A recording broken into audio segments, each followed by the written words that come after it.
Hey, you busy? Mm-mm. Okay, let me run something past you real quick. I think that I have come across a statement that is brilliant. I have heard no one say it yet, so I'm going to go ahead and just deem this original material because I just thought of it. Literally have been going through this scary experience. I don't want to say scary because that gives it a negative connotation, but this unexplored path of entrepreneurship. And literally have been trying everything in my power to do it my way. And God is just like, no, ma'am. I don't know what part you don't understand, but I said no and I said ma'am. And I made it a compound word and I applied it to your life. And then I need you to get it. And I just thought to myself, I said, I believe that the more experiences we gather, the more wisdom, the more wise we become, the more fearful we are to a thing. And like, take for instance, I think that at one point in my early 20s, I was way riskier.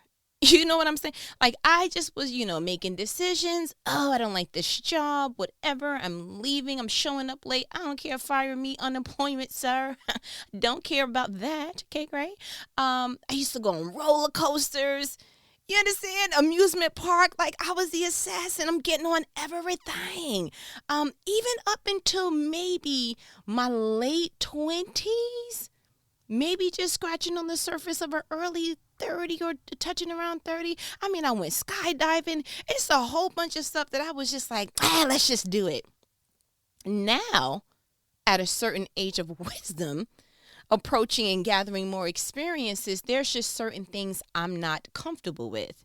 Like, I am not going on anybody's roller coaster. Now, I don't know if that's because now there's more of exposure to, you can go on YouTube and find people falling out of stuff and you're like, bro, that has never happened. When I was younger, it was nothing on the news that said, hey, somebody fell out of this particular thing in Coney Island, which is, I'm from New York, so that was the rollercoaster.com that we went to. That was our great adventures. Real quick, you was good, park cars on point, boom, let's go to Coney Island. Yeah, boardwalk. Oh, the memories, delish. But it wasn't nothing on the daily news front page that was like, hey, somebody fell out. Like, I'm sorry. And them things was rusty. You understand? The cyclone, that thing was, it was older than molasses. It was rough. You probably had some bruises when you came off, but what you said when you got off, again, I want to go again. Because, it was just that excitement of who cares? We're not thinking about, ooh, this copay is going to be ridiculous if I got to go to the urgent care or emergency room. None of that information is surfacing or overwhelming your decision to, ooh, do I go back on this? And I just found myself like, you know what? You have got to get to a point. This is me talking to myself. You have got to get to a point that you become so bold and so brave that you step into the unknown without any other additional just questions or statements or what ifs, none of that lurking in the background. And so what I literally did is what I'm calling you to literally do. I literally took one huge leap of spiritual and physical faith. Like, I just took one giant step and I said, this is me walking to the unknown.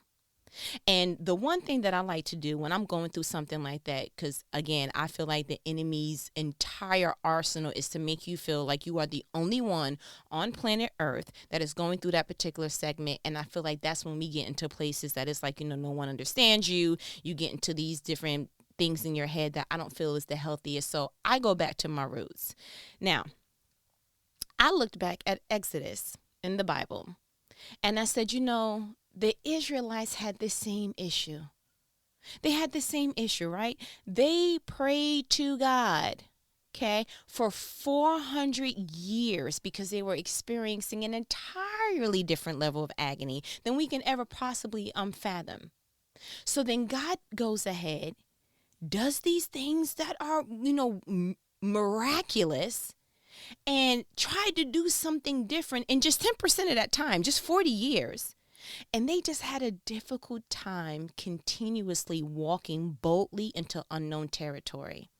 And I was like, my gosh, let me go ahead and just outline it to you, because it was mind-blowing to me.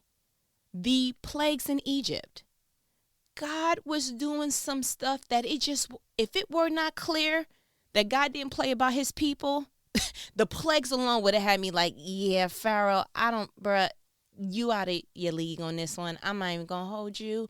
Once frogs and you after the fourth plague, I would have been like, yeah, this is looking like I don't even want to do this. This is looking like an undefeated situation on God's end.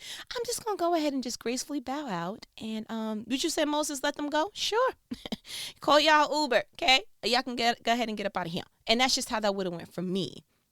But we don't even see that, like, how I couldn't have been there and kind of had an overshadowing of like, have you had things happen in your life that you like, bruh, God can't be any clearer with me. It is clear that he wants me to do A, fill in the blank. And I know that I know that I know because this, and this happened. It couldn't be any clearer. Let me go ahead and just have a vulnerable moment real quick. I was going to wait till later on in the phone call to do it, but I feel like it's a good time to do it now. God has, and let me just give you a little bit of background.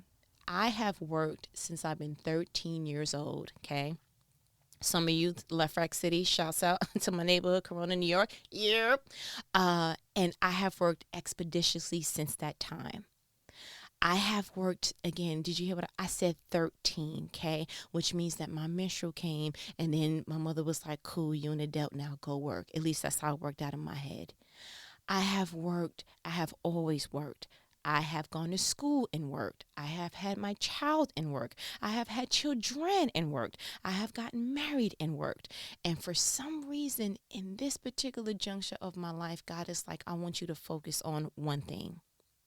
Because in lieu of me working, I have always simultaneously been doing something else. So I had a full-time job and was doing the whole state thing and, really working in my field and my career. And then I am someone who is an overachiever, workaholic, however you want to call it. I like to call it overachieving. And so when Uber first came out, I think I told you before, I went ahead and did Uber. And so I started businesses from home. I've always had two things simultaneously happening all the time. However, my health took a hit. But that wasn't enough to get my attention because I was just like, listen, we setting up things for the kids. We do. When I get stuck into something, when I get a goal, I get laser focused, and it's nothing no one can absolutely say, including my body. Oh, you sick? You have a nice day. We're going to pop these prescriptions that the doctor has given, and you're going to go ahead and get up and do this again. I didn't believe in downtime. I just kept going. Energizer Bunny had nothing on me. Fast forward to this very juncture in my life, God has taken away the opportunity for me to run on that particular miles per hour with my body. Now, God has done it, but my brain and how I function has not caught up to that just yet. So there is something inside of me that's wanting to, I'm saying, Israelite flow. I'm saying, God, I don't want to be in this environment anymore. I know that you want better for me. I want this, that, and the third. But as we're journeying out of Egypt, something in me is still bringing Egypt with me. And so I had to just look back and I'm like, because I know that this thing is just not a me thing. I know it's not. Bruh, God split the Red Sea for the Israelites. At what juncture in your life have you ever, talking to the Israelites, seen that God did such a thing? That should have made you go, you know what? Wherever he's taking us, I know we could. This is outrageous. I've never seen this before. Being led by a cloud by day and a fire by night. Sir, ma'ams, Israelites, all of y'all never seen that. You've never seen that. You getting water from a rock? No, comprehend. Again, this is all in Exodus in the Bible. And it's just like, are y'all kidding me? You getting frosted flakes, a.k.a. manna, but it really was crispy flakes with sugar on. Listen, I know frosted flakes when I hear it, and it was great from the Israelites. Have a nice day. But frosted flakes from the sky? Oh my goodness. And it's easy to read something like that and to feel like, oh, how could they be so stupid? It don't make any sense. I mean, at this point, can we even fault the Israelites for having remnants of Egypt within themselves? I mean, really? But when you look at and compare that to what God has done, it is, a little easy to get upset with them and to feel like, I don't understand. Like, y'all didn't get it? This is the same God that split the Red Sea for you. You didn't get it? This is the same God. But if we were able to pull back the chapters of your life, will we be able to say the same thing about your life? Like, why are you fretting over that bill being paid? Didn't God do a financial, some type of blessing in your life prior to? Why are you fretting about what the doctor said? Like, didn't you see him operate in such and such his life in the same realm? And you know that he is not a respecter or has a favorite on earth at all. So you know if he do it for one, he's going to do it for another one. So why are you getting fretful now? Why are you getting fretful and feeling like, oh, God, my timeline, I was supposed to be married by this time. I was supposed to be in this part of my career by this point. I was supposed to have children, and I was supposed to. But like, at what point don't you understand that God, the Bible says that he delights in your heart's desires. Every juncture of your life, he delights in it. So you think he's going to just watch you and be like, as he's, elbowing Jesus, like, look, she thought she was going to be married. Hilarious to watch her go around this earth and think that she really was going to get something. Love it. Isn't this hilarious? You are not God's entertainment. You are God's child. And if he placed that desire in your heart, and the Bible says that he delights in it, and the Bible even says that the angel looks at humans and go, what matter of man is this that you delight in them like this, God? And that's me paraphrasing. But like, even the angels are like, oh my goodness, that he placed us a little below angels? Like, we are that important to him? Why did you get a certain segment of your life and forget all the marvelous things that he's done before? It's easy to look at the Israelites and go, bro, I don't get it. It's like y'all complaining and murmuring and doing all these things. Did y'all forget? The real question is, did you forget?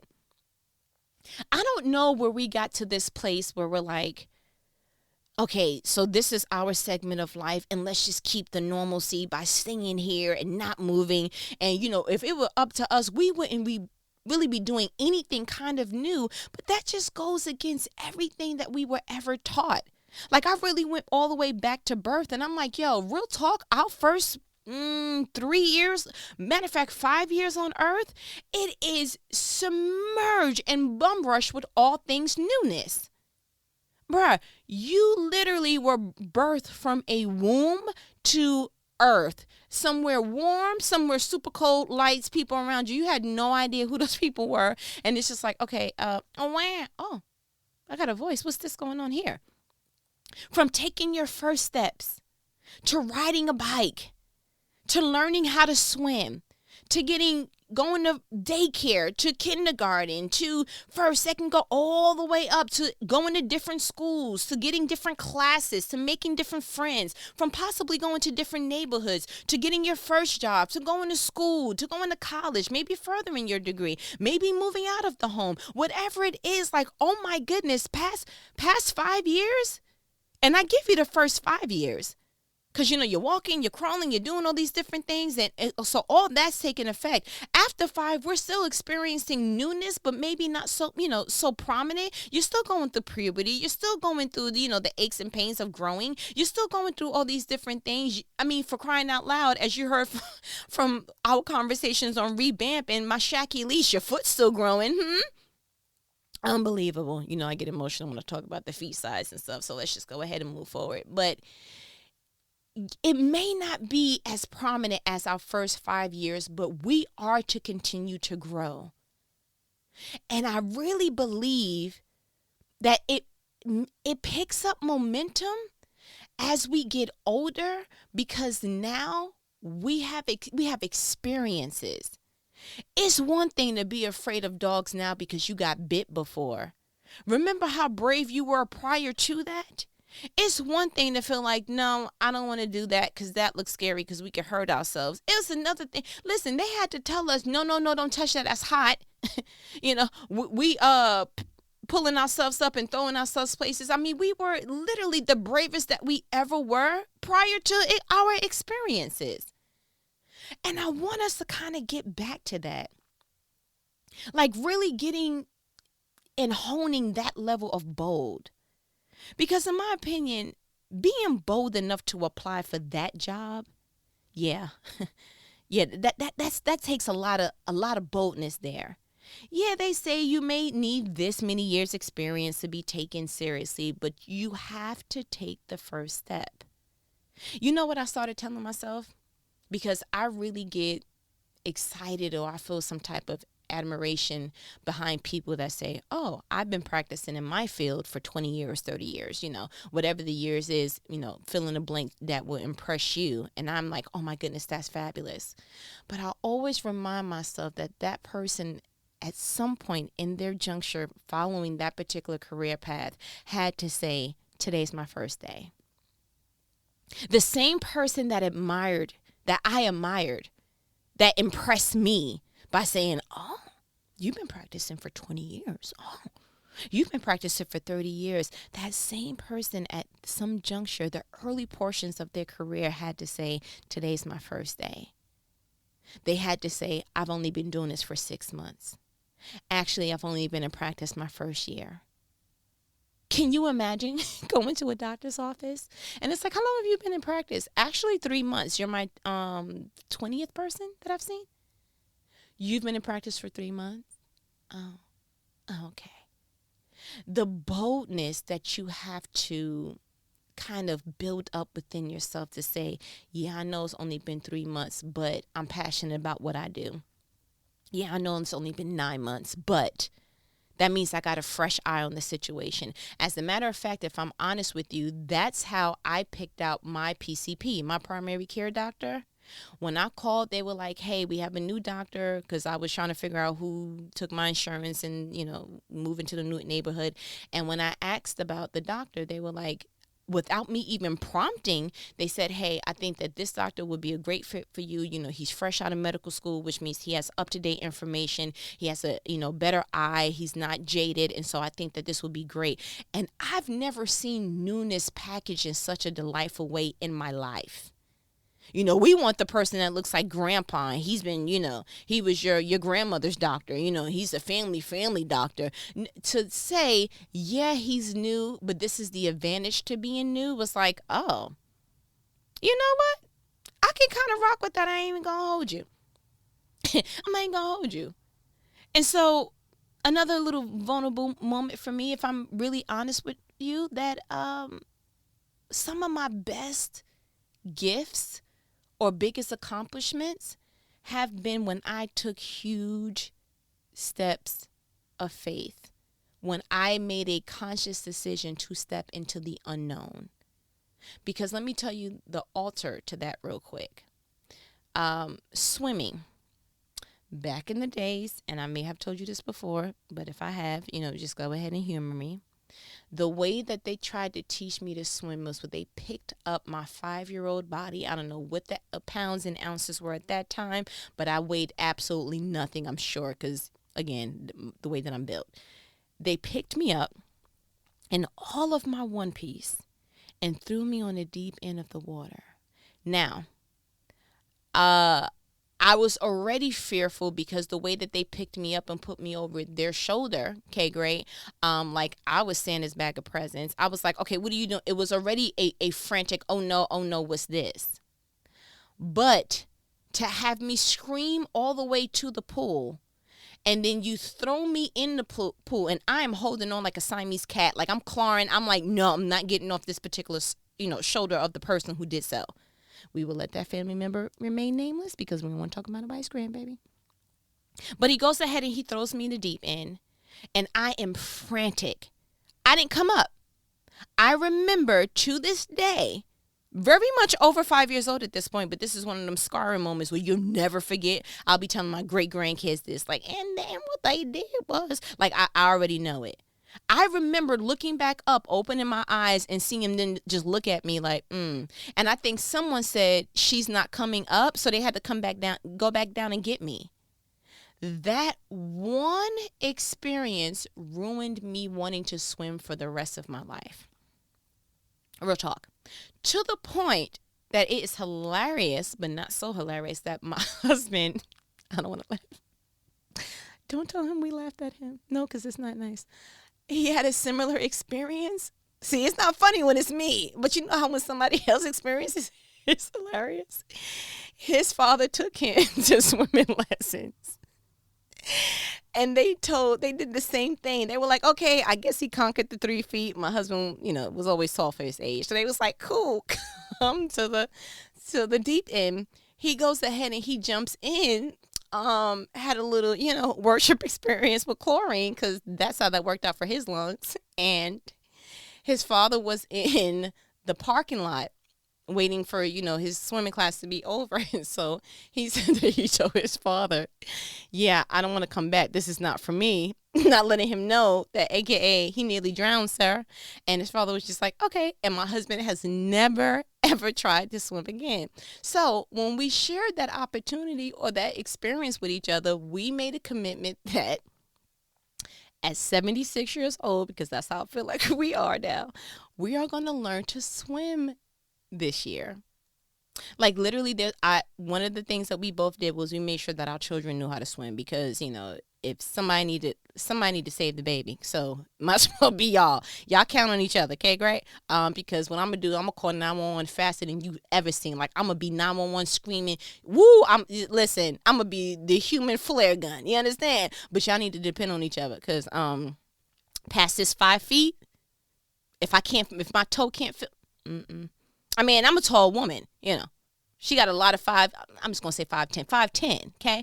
But I'm only comfortable in the 5. So yeah, you're gonna have to just depend on each other. So again, we're gonna go ahead and conquer this, because I want to do this in all areas of my life. I really do. But again, some of my greatest accomplishments came from me just devouring the unknown, becoming a mom. Nothing prepares you for that. I don't care how many times you read what to expect when expecting. Every child is different. Every pregnancy is different. People can give you some starter information, like this is what you do for cradle cap, this is what you do for this, that, and third. But no one can really prepare you for the hormonal differences and all the things that take place, because it is a literal case-by-case situation. Moving to Georgia, my entire family is in New York. Or that's where we all started out. Now we all dispersed, and it's just all over the place. But it took a great deal of just courage to say, okay, I'm going to go to this unknown location and I'm going to live here. Not visit, you're living. Mind you, I have been born and raised in an entirely different state, an entirely different culture. Let me explain something to you. New York culture, it can't be replicated.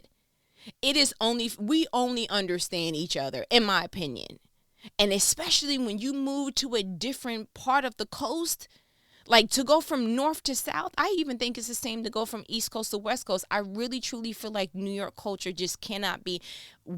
I literally feel like we should be our own just class or something that you have to teach people.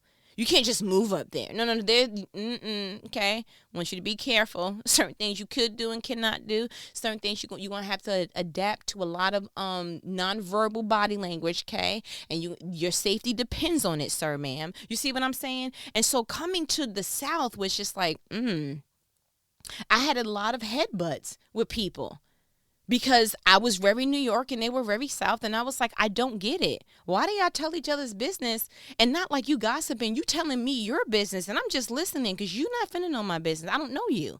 It's ridiculous. But walking into that was, I didn't cower from it. It wasn't like, oh, it's not for me. It's just I pressed on. Meeting my husband and opening up my heart to him was by far the biggest challenge of unknown that I have conquered to date. Okay? Because the trust issues and all the other chips on shoulder and experiences that turned to scars in my soul that I had required you know what? The truth is I don't know. But what I do know is that where I'm at and for what I desire, I cannot continue to walk the same path thinking I'm going to get a different experience. And so the takeaway that I want for this conversation is fear of the unknown has always tried to stop us. But you have to be brave enough to explore that there are no monsters under that bed. That scary silhouette in your closet is just your winter coat with the scarf and situation on it. You see what I'm saying? We have to get to a point that we're like, God, I trust you. You did it before. And even if I'm in a realm that I can't really facilitate or locate within my life where you have done it, like, I trust you. Right now, I am literally saying, God, I trust you for everything entrepreneurship, because let me explain something to you. I have tried to do part-time jobs. I have tried to do, okay, let me just, I can possibly just work from home. And I don't know what it is about this particular season. I know that he will reveal it as I continue to journey on and trust and just kind of put this behind me. But he is not wanting for me to operate at the miles per hour that I used to. Where he is directing me now does not require that much gas from me. And I'm just used to jumping in the car called life, getting in it, putting on my seatbelt, going, setting the GPS, and letting nothing stop me. And while I've done that, and I have accomplished a lot in the school realm, with my education, with me setting my own personal goals, and with me going to companies and just really skyrocketing. And they're like, oh my gosh, just promoting me and doing things. I've never explored that in the entrepreneur lane. So I am very uncomfortable. I almost feel like it's back to square one of me being birthed into a new experience. And let me explain something to you. It is uncomfortable. But when you can't locate that God has done it for you before, the wisest thing that you can do is say, okay, well, where has he done it for someone else? Because like I said, he is not he has no favorites. He doesn't favor man. So if he's done it for one, he'll do it for another one. So I looked up situations where I'm like, okay, has anyone else?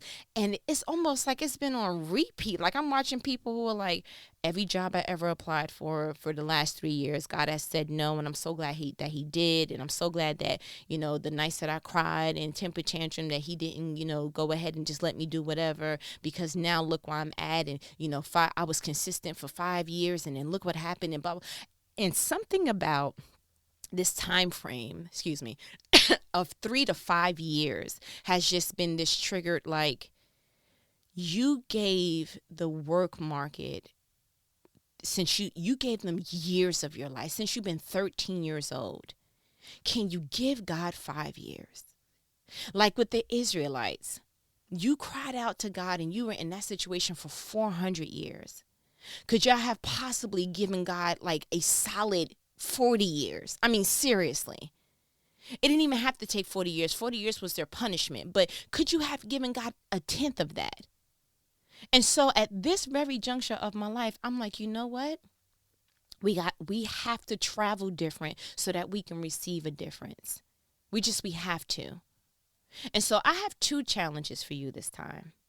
One, I want you to highlight those times where you did weather the unknown in your life, because I do feel that this is how you get the best form of encouragement and the ability to see what you've conquered before. I think that it's a necessary catalyst. See where you have weathered the unknown before and get encouraged.